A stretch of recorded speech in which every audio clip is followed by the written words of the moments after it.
И мы продолжаем тему. Давайте вспомним, что мы прошли. Так, я сейчас...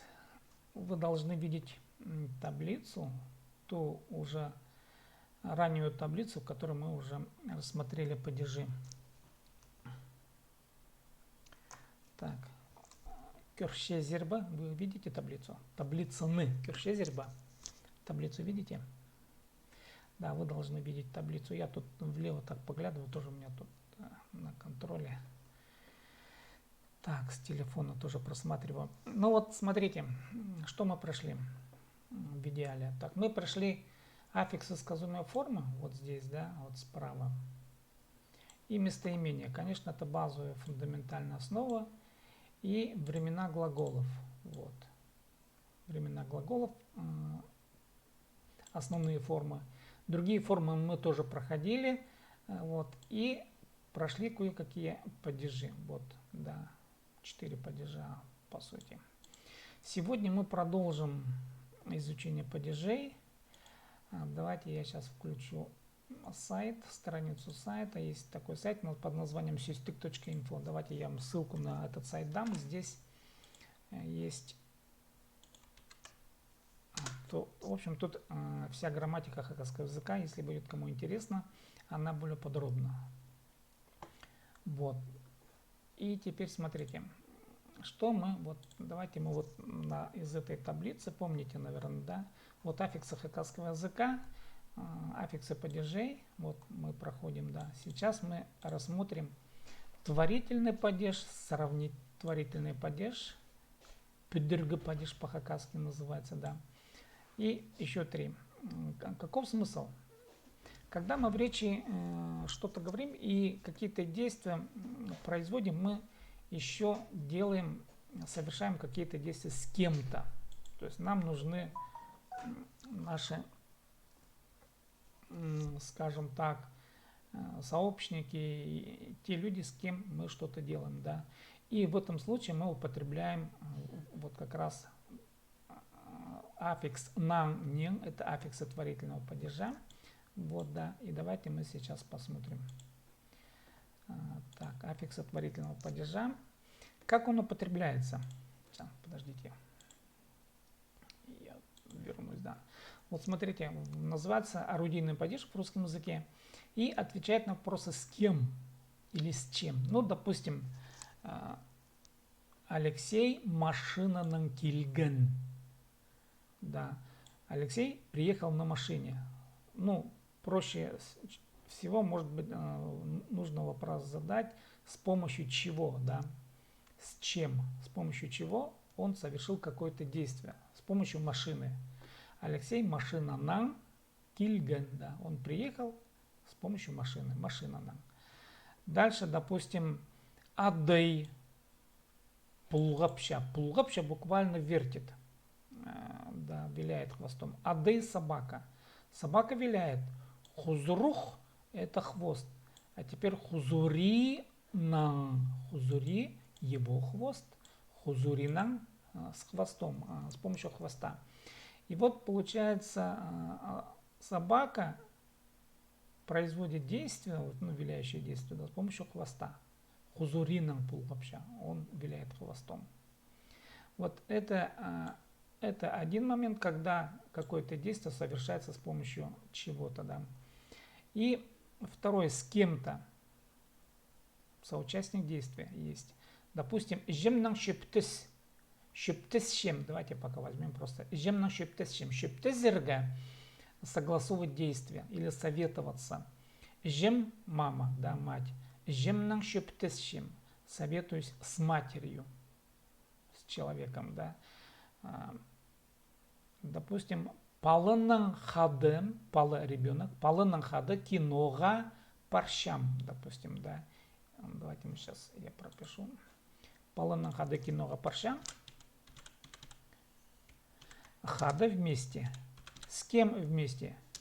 Кинога парщам. Вместе с ребенком иду в кино, допустим, да. Вот смотрите.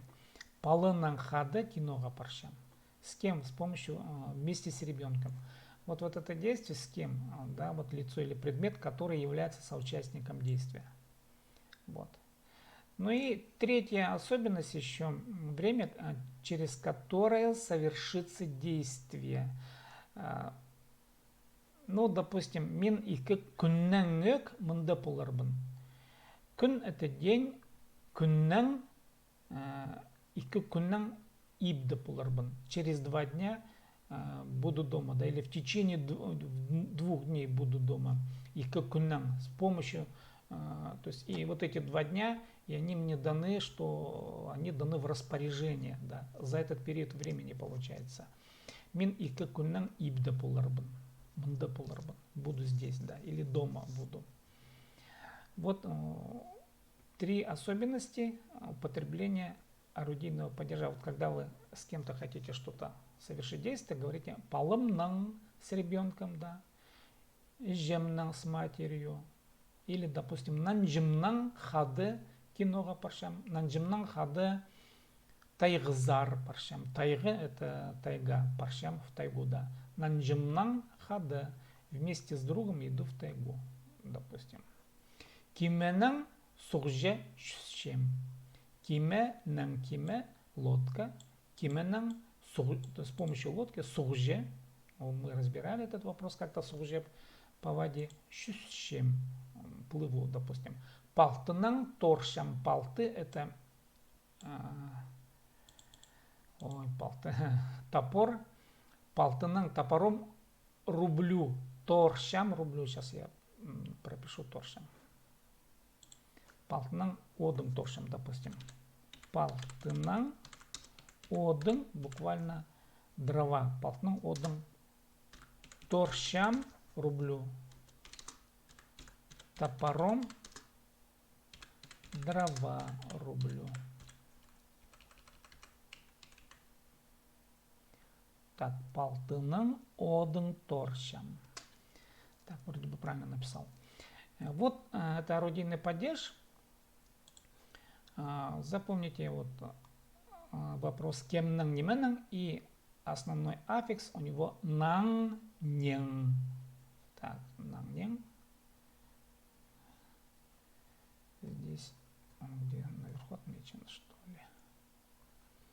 Так, в общем, нан нен. Смотрите, вот особенность употребления аффикса. На какие бы звуки не заканчивались, то есть на какие бы звуки не оканчивался корень слова, допустим, на глухое, звонкое и так далее, присоединяется только один аффикс, нан-нен, все, больше аффиксов нету здесь.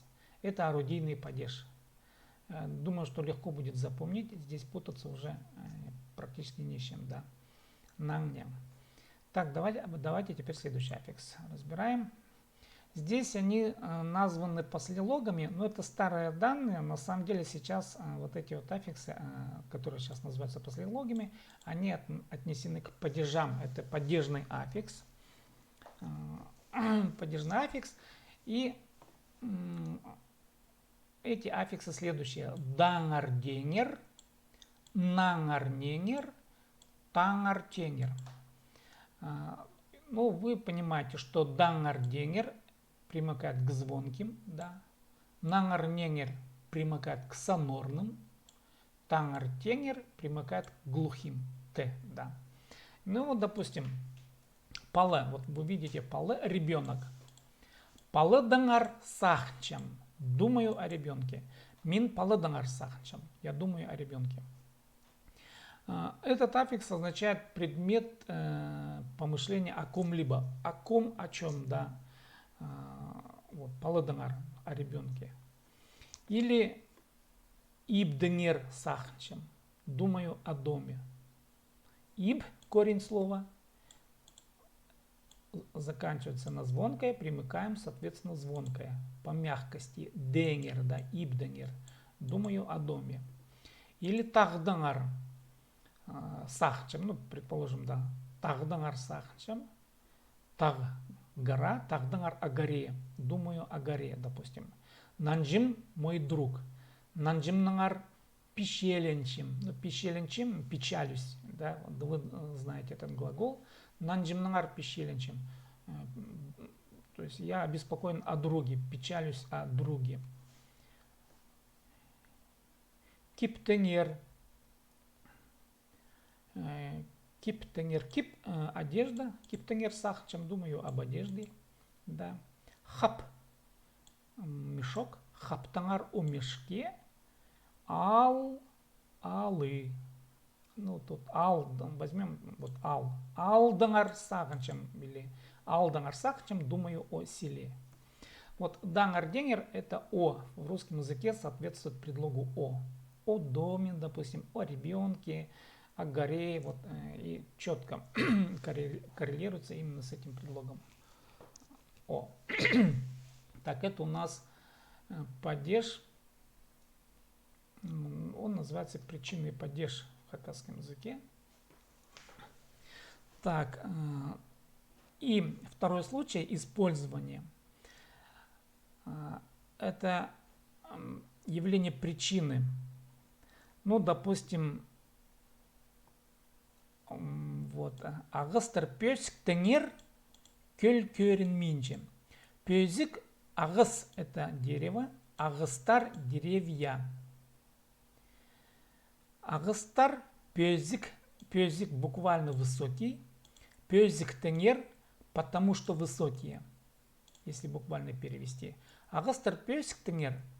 Көл, көл – это озеро, көрін – смотрись или виднейся, буквально я перевожу, көрін мин – еще не виднеется, да, то есть взору не видно. И вот перевод дословно какой? Агастер деревья, пёсик тенер, потому что высокие. Вот это вот в данном случае этот аффикс употребляется как явление причины, причина чего-то, причина высоты, да, потому что высокая, пёсик тенер. Кölь көрін минджи, озеро не видно. Ну, тут перевели из-за того, что деревья высокие, озеро не видно, да. Агастер пёсик тенер. Вот это тоже дангар-денгер, тангар-тенгер, нангар-денгер употребляется как явление причины. Вот. Так, это причинный падеж у нас получается. И еще следующий падеж. Падеж. Так, у нас он употребляет аффиксы жа, же, ща, ще, нжа, нже. Ну, продольно-направительный называют в русском языке этот падеж по-русски. Смысл следующий. Если мы хотим указать движение вот, вдоль чего-то, тогда мы употребляем вот именно эти аффиксы. Например, мы идем по улице Щетинкина, да, по городу, и хотим сказать, мы по городу идем. Допустим, щел, дорога, да, идем по дороге. Щелже парщам. Я иду по дороге. Мин щелже парщам. Щел, дорога, щелже по дороге. Самолет тигрже ушукша. Тигр, вот буквально небо, тигрже по небу летит. Да. Самолет тигрже ушукша. Тура же. Туроже, ну, туроже тут движение по дому как бы не составишь, допустим, да, вот, ну, давайте вот сравнительный аспект. Туроже, ну, туроже пёсик, агыс может быть, да, агыс, то есть дерево высотой в дом. Туроже в данном случае вот этот аффикс в употреблении с домом, оно говорит о том, что дерево с высотой в дом. Туроже агас, допустим, если мы употребим, да, дом высотой с дерева. Или тасще, вот тас буквально камень, тасще оңдей. Тасще, допустим, оңдей это проявление способности чего-то, да, признак чего-то. Тасще оңдей, он словно камень, нужно будет перевести. Вот этот вот жаже, первый случай употребления, это направление движения, да, по дороге, щелже, тигрже. И второй случай это мера чего-то, вот именно в меру дом, да, в сравнении с домом идет. Вот. Так, вот основные формы употребления вот этих вот аффиксов. Так.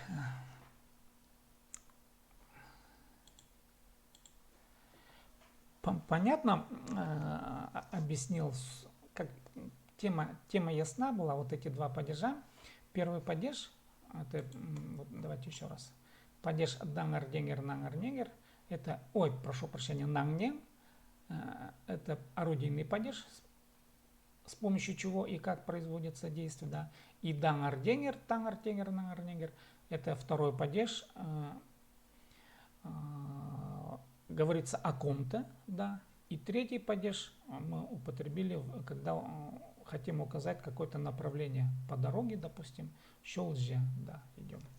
Вот основные падежи. Я ссылку дал, вы можете потом по этой ссылке пройти и еще раз прочитать грамматические признаки вот этих вот аффиксов.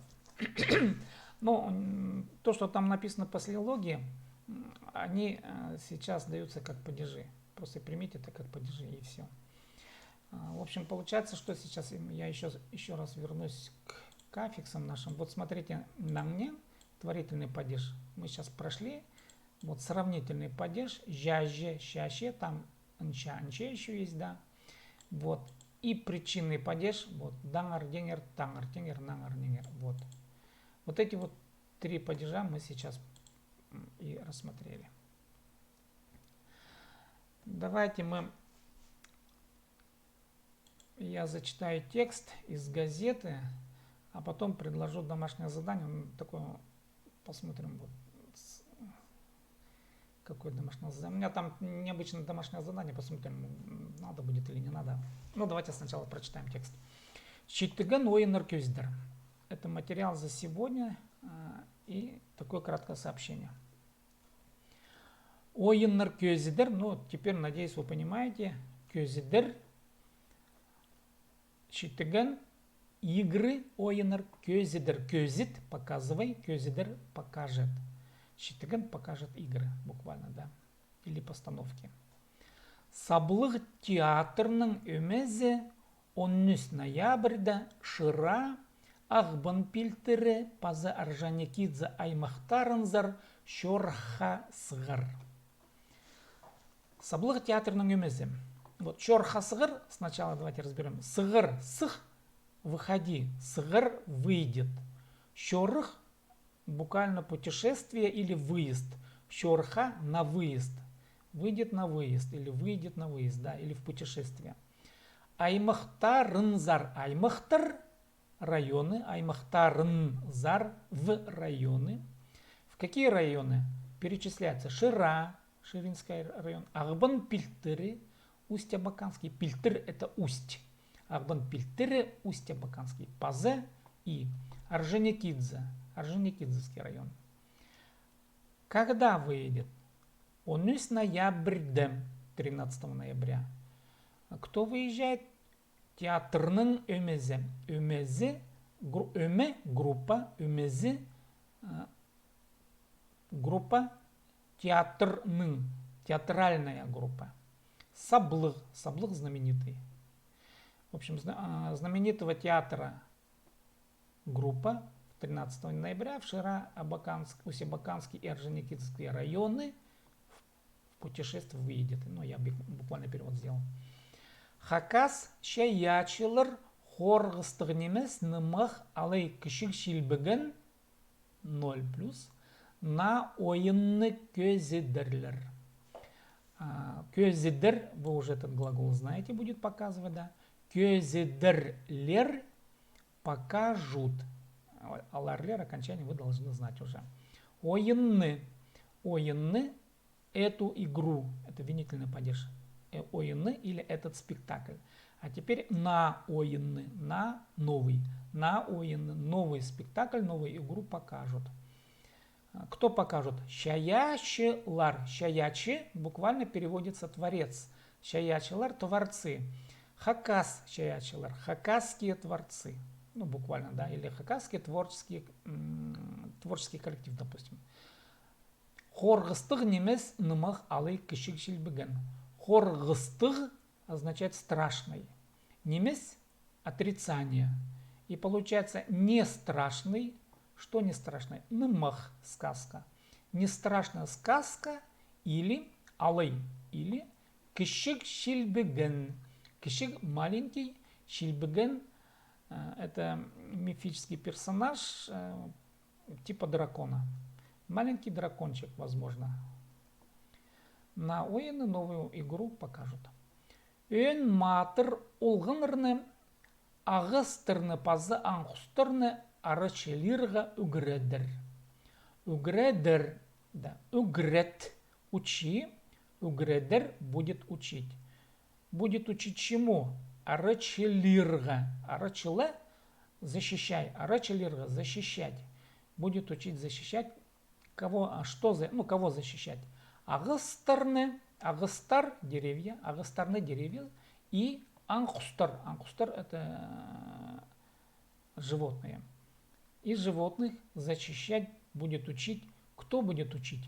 Өн матыр. Матыр это богатырь. Өн главный. Өн матыр главный богатырь. Но тут еще имеется в виду лирический герой. Матыр, богатырь и герой переводится. Өн матыр главный герой. Олғанырны.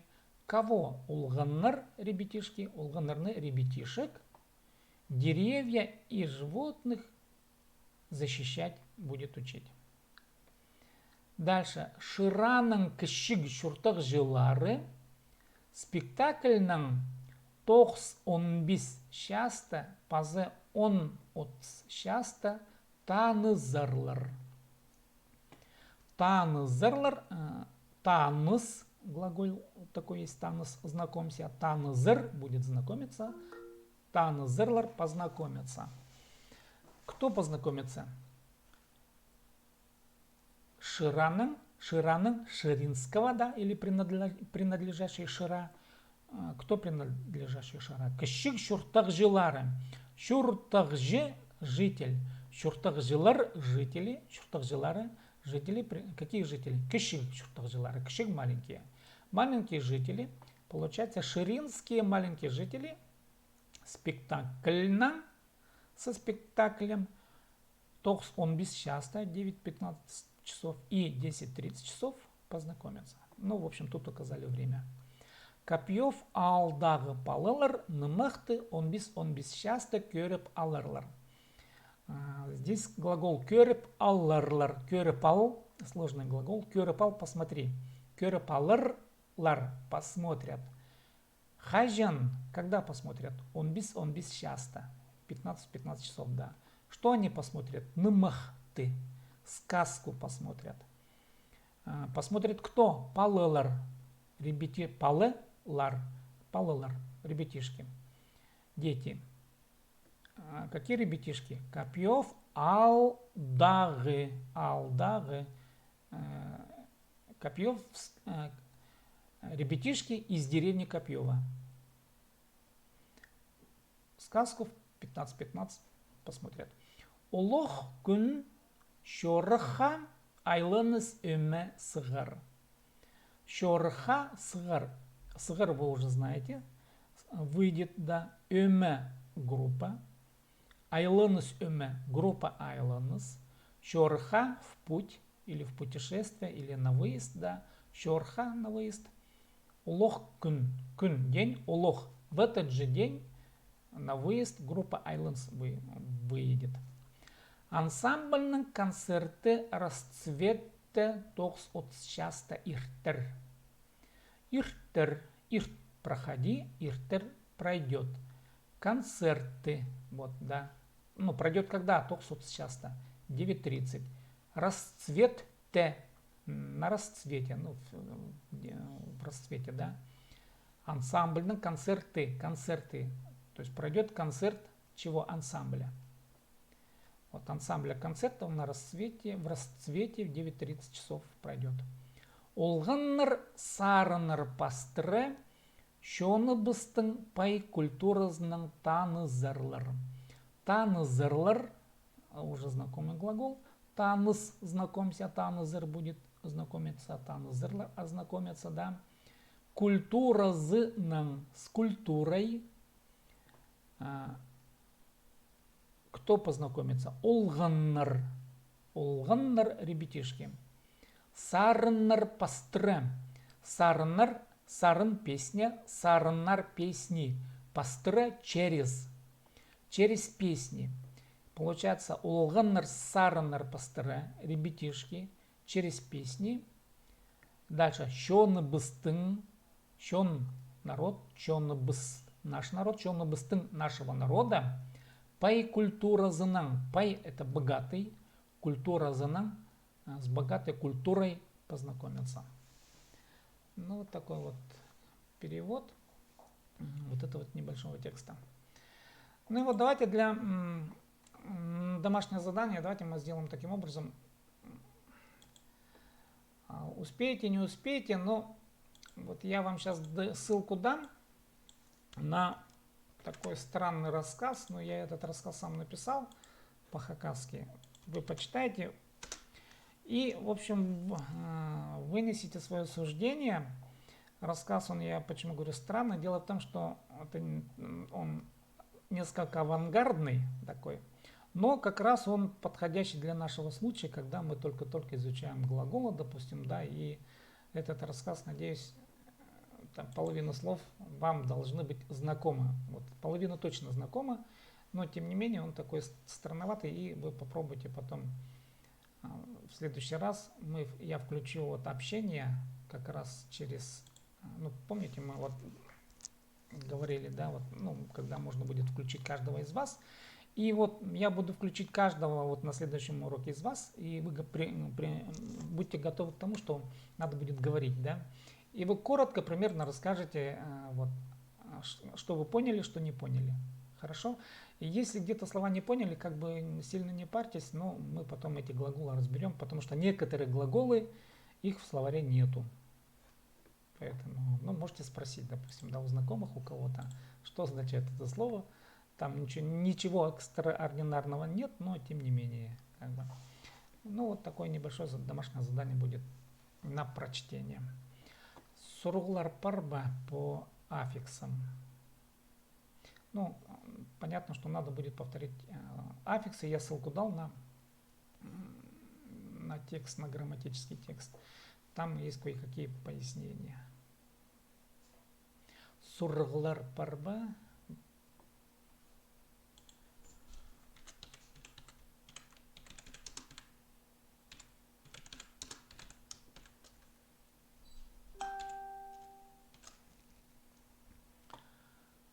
Сурглар парба. Нет, это не про день сурка. Ну, в общем, поговорим в следующий раз, как вы поняли, хорошо? На завтра. У нас следующее занятие завтра вечером в 8:30. Ну, спасибо за внимание, что пришли. Алгысползын, тогда до завтра. Тогас шабыс таңды. Таңды значит завтра. Тогас шабыс встречаемся. Тогас шабыс таңды. Сигіз отсты. Сигіз 8 отыз 30 буквально. Да, сигіз отсты 8:30. Да, вот по аффиксам давайте я вот на следующий урок приготовлю ряд предложений, и чтобы еще раз пройти тему, уяснить вот эти вот падежные аффиксы, я приготовлю, в общем, домашнее задание. Будем говорить о падежах более подробно. Че анза таңды. Ну ладно, алғыс болсын, че анам жоқтар, паза туғасқан же.